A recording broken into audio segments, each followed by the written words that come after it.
অভিশপ্ত ঘড়ি the sinister clock পর্ব ১ রহস্যময় ঘড়ির টিকটিক রাত তখন প্রায় ১২টা।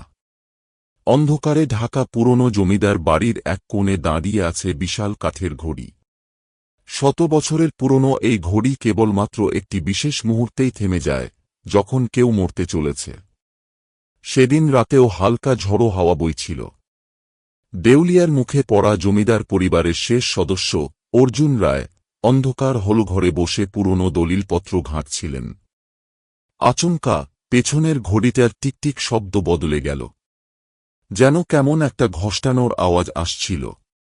Tick tick tick. তারপর এক ঝটকায় থেমে গেল। ঠিক তখনই বাতাসের একটা ঠান্ডা হিমেল ছোঁয়া পেলেন অর্জুন। মনে হল ঘরের কোণে কেউ দাঁড়িয়ে আছে, কিন্তু তিনি একা। তিনি আতঙ্কিত হয়ে ঘড়ির দিকে তাকালেন। কাঁটাগুলো কাঁপতে কাঁপতে স্থির হল ১১৫৯। ঠিক সেই মুহূর্তে দরজার বাইরে থেকে ভেসে এলো এক মেয়ের আর্তনাদ, বাঁচাও, বাঁচাও। অর্জুন তড়িগড়ি করে উঠে দাঁড়ালেন। কে ডাকছে এত রাতে? ঘড়ির থেমে যাওয়া কি কেবল কাকতালীয়, নাকি কিছু ঘটতে চলেছে? পরবর্তী পর্বে জানা যাবে কে সেই আর্তনাদ করা মেয়ে, আর অভিশপ্ত ঘড়ির রহস্য কি।